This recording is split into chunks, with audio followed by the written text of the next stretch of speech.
classic cars, and today we're looking at the Ferrari 308. So I'm just gonna take you around, show you the different features. First we can start off with how to get in the car. This handle, you just pull it out like that. Be careful with these doors, they can kind of swing open. Right here is going to be the latch to get into the engine. So you just pull that, and then you go around the back here. There it is for our V8 engine. This is going to have your storage area here for some bags. You don't need to zip this, but just do note that this can get a little hot back here. So if you have anything that could potentially melt, don't put it back here. But it's a nice space. Closing this, just kind of slam it, and then make sure it closes on both sides. Just give a push there.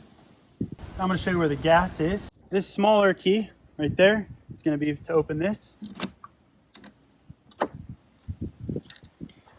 Fold this down, and this just unscrews, pops off, and when you put it back on, you don't need to put it super tight, just snug.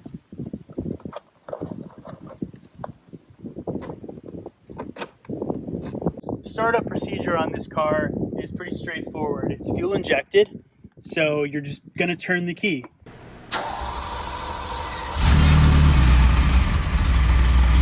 It's going to take a minute or two to warm up. In the morning, you're going to see two lights come on, the one on the top and the one here, which is perfectly normal. And those, once the idle is stable, will go away. All right, the car has a number of important gauges. To start, here is the fuel gauge.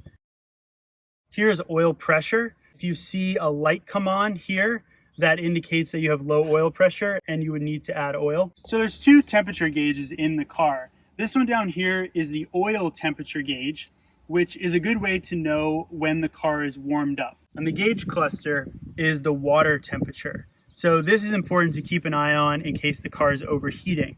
If the needle starts to creep up here towards the 250, that's when you know the car could potentially be overheating. Okay, so you've got the gated 5-speed manual transmission with the pattern shown here.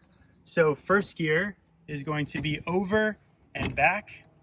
Second gear, straight forward. Third gear, straight back.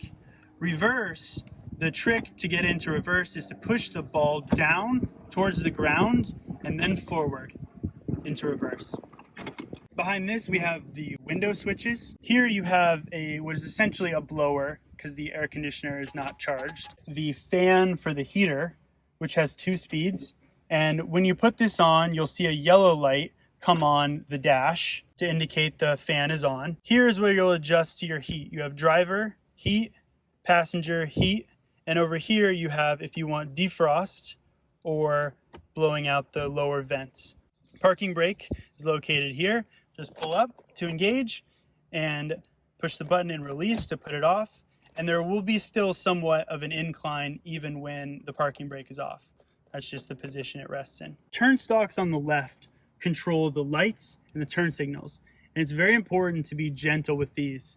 Make sure you don't accidentally hit it with your knee when you're getting in and out of the car, because these are very difficult to replace if broken. I'm going to demonstrate the pop-up lights. What you want to do with this is just gently twist forward once to pop the lights up, and you will twist it back to turn them off. The brights will be if you pull the switch down this way. The turn signals don't self-cancel. So in order to avoid leaving your turn signals on, when making a turn, you just want to indicate your turn and then put it off and make your turn. On the right side, we have the windshield wipe and wash stick. The radio, unless you happen to have a mini disc, is just going to be AM/FM tuner by pressing this button. This controls the volume up and down, and here you hold this to turn it off. One thing on this car is that the pedal box is all very close together. So you have the clutch, the brake, and the throttle, and if you're wearing shoes that have too wide of soles, you may find that your feet will bump into each other. So try and wear shoes that are skinnier if possible. The wheel is fixed, so you can't move that. However, you can slide the seat forward with a lever under here. Just push that. If you want to tilt back There's a wheel located here, which you'll just twist. Your seat belts are located back here, and those click in. Finally, the horn is right in the center. The interior door pull is kind of hidden. You put your hand up under here and you're gonna pull just like that to release the door. Right next to that, the power side mirror adjustment to adjust the mirrors. And this mirror, of course, is just manual. So this car does not have a glove box, but if you want to get behind the passenger seat, you push down this handle, tilt it forward, and behind here is a pouch that has the registration and insurance information. All right, the Targa top will stow back here. When you put it in, just make sure you move the seats forward first. And in order to keep it from moving around, it's helpful to slide the passenger seat back and tilt it so that it's resting against the passenger seat.